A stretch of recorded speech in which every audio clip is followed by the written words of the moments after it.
ಶ್ರೀರಾಮ ಸಮರ್ಥ. ಮೇ 13. ನಮ್ಮನ್ನು ಸುಧಾರಿಸಿಕೊಳ್ಳುವ ಪ್ರಯತ್ನ ಮಾಡಬೇಕು. ಏನೂ ಮಾಡದೇ ಇರುವುದು ಅಂದರೆ ನಾವು ಏನಾದರೂ ಮಾಡುತ್ತಿರುತ್ತೇವೆ ಅಥವಾ ನಮಗೆ ಏನಾದರೂ ಮಾಡುವುದಿರುತ್ತದೆ ಎಂದು ಅನಿಸದಿರುವುದೇ ನಿಜವಾಗಿ ಪರಮಾರ್ಥವಾಗಿರುತ್ತದೆ. ದೇಹದಿಂದ ಮನಸ್ಸಿನಿಂದ ಒಂದೇ ಸವನೆ ಧಡಪಡಿಸುವುದೇ ನಮಗೆ ಅಭ್ಯಾಸವಾಗಿರುತ್ತದೆ. ದೇಹವನ್ನು ಸುಮ್ಮನೆ ಕೂಡಿಸುವುದು ಕಠಿಣವಿರುತ್ತದೆ. ಮನಸ್ಸನ್ನು ಸುಮ್ಮನೆ ಕೂಡಿಸುವುದು ಅದಕ್ಕಿಂತಲೂ ಕಠಿಣವಿರುತ್ತದೆ. ಹಾಗೂ ದೇಹದಿಂದ ಕರ್ಮ ಮಾಡುತ್ತಿರುವಾಗ ಮನಸ್ಸನ್ನು ಸುಮ್ಮನೆ ಕೂಡಿಸುವುದು ಅತ್ಯಂತ ಕಠಿಣವಾಗಿರುತ್ತದೆ. ಮನಸ್ಸಿಗೆ ನಿಜವಾಗಿಯೂ ನೆಮ್ಮದಿ ಬೇಕಾಗುತ್ತದೆ. ಆದರೆ ಅದನ್ನು ಸಂಪಾದಿಸುವುದಕ್ಕಾಗಿ ಸಾಧನೆ ಅಂದರೆ ಪ್ರಯತ್ನ ಮಾಡುವುದು ಅವಶ್ಯವಿರುತ್ತದೆ. ಮನಸ್ಸಿನ ನೆಮ್ಮದಿ ಕೆಡುವುದಕ್ಕೆ 3 ಕಾರಣಗಳಿರುತ್ತವೆ. 1. ನಮ್ಮ ಇಚ್ಛೆಯ ವಿರುದ್ಧ ಘಟನೆ ನಡೆಯುವುದು. 2. ನಮ್ಮ ಜೀವನದಲ್ಲಿ ಹಿಂದೆ ನಡೆದ ಉತ್ತಮ ಕೆಟ್ಟ ಕರ್ಮಗಳ ಸ್ಮರಣೆಯಾಗುವುದು. 3. ನಾಳಿನ ಚಿಂತೆ ಹತ್ತುವುದು. ಪ್ರತಿಯೊಬ್ಬರೂ ತಮ್ಮ ಇಚ್ಛೆಯಂತೆ ಆಗಬೇಕು ಎಂದು ಅನ್ನುತ್ತಾರೆ. ಎಲ್ಲವೂ ನಿಮ್ಮ ಇಚ್ಛೆಯಂತೆ ಹೇಗೆ ನಡೆಯುತ್ತದೆ? ನಿಮ್ಮ ಇಚ್ಛೆಯ ವಿರುದ್ಧ ಘಟನೆಗಳು ನಡೆದೇ ನಡೆಯುತ್ತವೆ. ಆದ್ದರಿಂದ ಮನಸ್ಸಿನ ನೆಮ್ಮದಿ ಕೆಡದೇ ಇರಲಿಕ್ಕೆ ನಮ್ಮ ಇಚ್ಛೆಗಳನ್ನೇ ಬಿಟ್ಟು ಬಿಡಬೇಕು. ಇಂಥದೊಂದು ವಸ್ತು ಪ್ರಾಪ್ತವಾಗಬೇಕೆಂಬ ಬುದ್ಧಿಯನ್ನೇ ಹೊಂದಬಾರದು. ಹವ್ಯಾಸ ಬಿಡಬೇಕು. ಜಗತ್ತಿನ ಆಸೆ ಬಿಡಬೇಕು. ಆಗುವುದೆಲ್ಲವೂ ರಾಮನ ಇಚ್ಛೆಯಿಂದಲೇ ಆಗುತ್ತದೆ ಎಂದು ಅನ್ನಬೇಕು.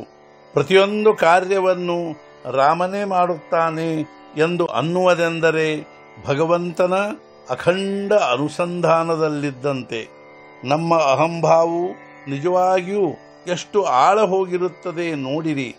ಎದುರಿಗೆ ಕಾಣುತ್ತಿರುವ ವಿಷಯದ ಕಡೆಗೆ ತಿಳಿದೂ ಕೂಡ ಅಲಕ್ಷ್ಯ ಮಾಡಿ ನಾವು ನಮ್ಮ ದೋಷದ ಹೊರೆಯನ್ನು ಯಾವುದೇ ಅನುಮಾನವಿಲ್ಲದೆ ಎರಡನೆಯವರ ಮೇಲೆ ಹೇರುತ್ತೇವೆ.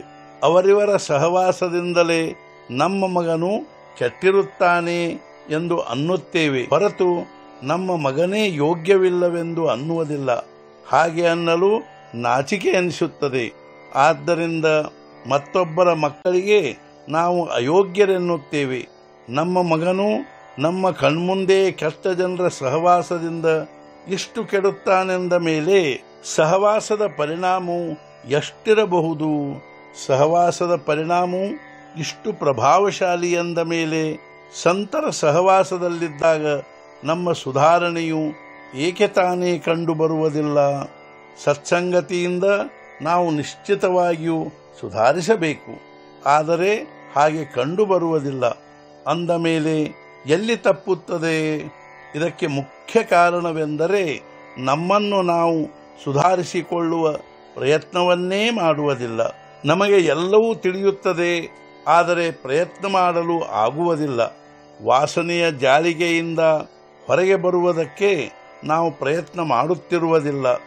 ಆದ್ದರಿಂದ ನಾವು ವಾಸನೆಯಲ್ಲಿಯೇ ಹುಟ್ಟಿ ಬರುತ್ತೇವೆ ಹಾಗೂ ವಾಸನೆಯಲ್ಲಿಯೇ ನಮ್ಮ ಅಂತವಾಗುತ್ತದೆ. ಇದಕ್ಕಾಗಿ ಒಂದೇ ಒಂದು ನಿಶ್ಚಿತ ಉಪಾಯವಿರುತ್ತದೆ. ಅದೆಂದರೆ ನಾವು ಅನನ್ಯ ಭಾವದಿಂದ ಭಗವಂತನಿಗೆ ಶರಣು ಹೋಗಬೇಕು. ರಾಮ, ನಿನ್ನ ಹೊರತು ಇದರಿಂದ ನನ್ನ ಬಿಡುಗಡೆ ಇಲ್ಲ. ನೀನು ಇಟ್ಟದ್ದರಲ್ಲಿಯೇ ನಾನು ಆನಂದ ಹೊಂದುತ್ತೇನೆ. ನನಗೆ ನಿನ್ನ ಪ್ರೇಮವನ್ನು ಕೊಡು ಎಂದು ಕಳಕಳಿಯಿಂದ ರಾಮನಿಗೆ ಪ್ರಾರ್ಥಿಸಬೇಕು. ಹಾಗೂ ಹೃದಯದಲ್ಲಿ ಅವನ ನಾಮವಿರಬೇಕು. ಆ ಉದಾರ ಪರಮಾತ್ಮನು ನಿಮ್ಮ ಮೇಲೆ ಕೃಪೆ ಮಾಡದೆ ಇರಲಾರನು ಎಂಬ ವಿಶ್ವಾಸ ಹೊಂದಬೇಕು.